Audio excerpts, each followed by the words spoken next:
disrupted. America that I fought. Weird thing to happen.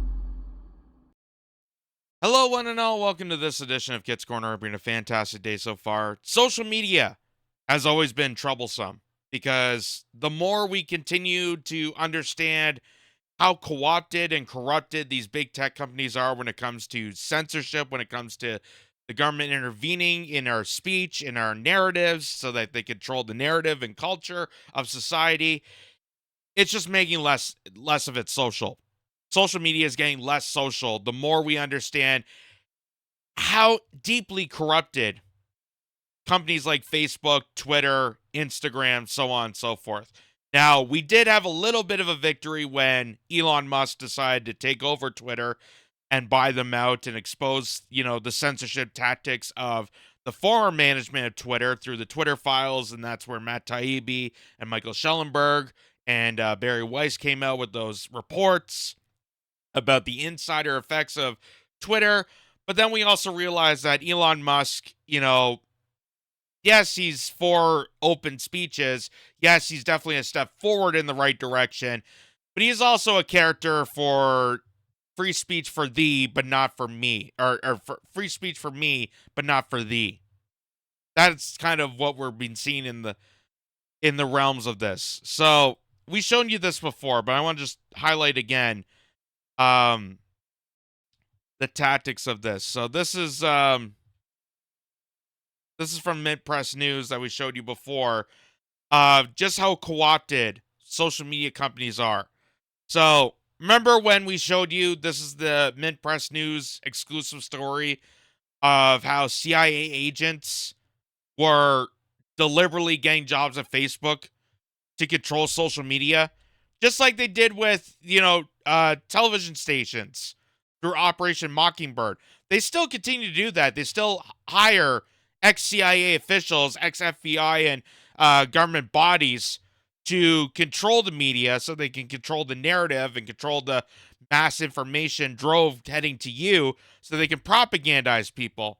And when they do that, they're able to control the culture and society. That's what they're doing here with social media, because social media is now the new town square where people can gather and express ideas. But because of this, social media is becoming less social. And it got to a point where even the mainstream media couldn't hide this any longer. They were trying to hide this away for a long time and sweep this under the rug and say that there was no problem with, Facebook or Twitter silencing people, and there was no connection between that and the government and freedom of speech. Well, CBS News decided, hey, we're just going to say that social media is a tool of the society, of the CIA. Seriously. How they're controlling society through the CIA, through social media. They couldn't hide this any longer. So this has been going on for a while. And censorship is one of the longest battles between the establishment and the citizens. This has been going on for like centuries. This is stuff that you read about in history books in the Dark Ages and through the rise of fascism, through, the days of Hitler and the reigns of Mussolini and Stalin and so many individuals. This has been going on for years. And I think it's more prevalent now because we're in the 21st century. We're in the information era. We can look at things with our fingertips through our phones, through computers, through the internet, and so on and so forth. We're able to see the world at any point in time. So they're massively trying so hard to censor that out. When it comes to war, when it comes to the COVID narrative, when it comes to the election outcome, like these are things that we could not even mention about. We couldn't even have a discussion about it without some sort of tactic being thrown at you and silencing out individuals' right of freedom of speech. So, but now there's a bit of a twist. There's a bit of a victory, a step in the right direction. Finally, when a state judge, this is from the Wall Street Journal, a state judge orders Biden officials to limit contact with social media companies. I love how he has to go like baby step to this. Like, you have to limit your contact. You can't, tell the government get away from big tech companies, but you can limit the contact. And they say ruling says Biden administration policies, policing of social media likely violate First Amendment. Likely violate First Amendment. You mean government bodies that are deliberately going and attacking companies that are platforming individuals and silencing out people that are using social media as a public square? That's likely a violation of First Amendment. Likely, it baffles me. And of course, this is the Wall Street Journal, so of course they're not gonna like go full on rein against the tyranny of all this. They have to, kiss up to the establishment as much as possible. It is the Wall Street Journal; they are part of the establishment. So I love how they like minuscule this into like little baby steps, like limit contact, but likely it's a violation of First Amendment. But apparently if you're a corporation, that's when you make headlines. That's when a judge actually takes recognition for this. Because it was Facebook and Twitter that announced that they were getting, government bodies and the Biden administration being pressured to censorship more. Like we didn't care about censorship beforehand. We didn't do anything about it, or no state judge or Supreme Court leader or anybody really took a tackle on the tyranny of freedom of the tyranny against freedom of speech beforehand until now. It's just kind of interesting.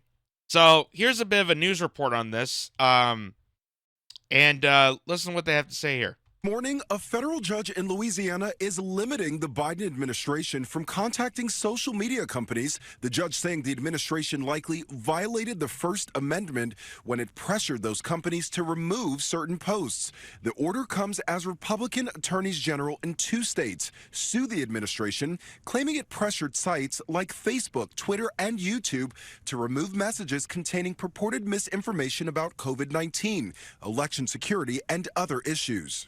COVID misinformation. What's your message to platforms like Facebook? They're killing people. I mean, look, the only pandemic we have is among the unvaccinated. And they're killing people. Trump-appointed Judge Terry. They're killing people. With what? With words. It's a pandemic of the unvaccinated. That's why we got to take down individuals' basic human right of freedom of speech. It's not just an American issue. It's not just a constitutional issue. It should be a human rights issue. Because as human beings, we all have brains, we all have differences and opinions, and we should be allowed to express and communicate to different individuals and share ideas, share opinions. That's how we evolve as people. That's how society evolves. That's how human civilization has moved forward for centuries. Think of all the greatest philosophers. Think of all the greatest thinkers and scientists and inventors. All those people. We would not be in the state that we're in right now if it wasn't for ability of freedom of speech. And they're stripping it away point by point, and it's even more prevalent now because of how influenced social media is, how people can connect on a global scale and share around the world different ideas, different opinions. We know about the war machine because you can go on social media and look at the country that the U.S. says we need to invade because democracy and human rights, and you can see out front that's a complete, utter lie. Just like with COVID, we saw other doctors, global doctors around the world, having a different opinion than Bill Gates and Anthony Fauci. While they were lying to you on a national scale, we were able to fact check in real time by other health professionals that were also tackling the COVID crisis. And they were trying to hide that away because big pharmaceuticals played a part into this. The big tech companies played a part into this. Buying officials, the CIA, the White House, the intelligence community, the military contractors, other governments. Facebook has aligned itself with the government of Israel. And for a long while, Twitter was apprehended to Saudi Arabia Kingdom. The Saudi Arabian Kingdom. And they were trying to silence out people on a global scale. And it's just, it's minuscule. And it's just amazing how they're trying to lower this down to like nothing, saying that's likely a violation, and we're gonna limit the contact. But this is definitely a good step forward.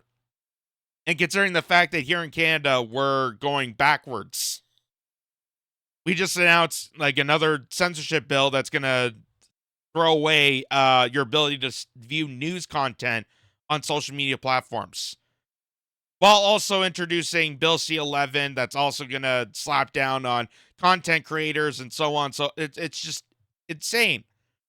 And like I said, this has been the longest battle of humanity since humanity existed.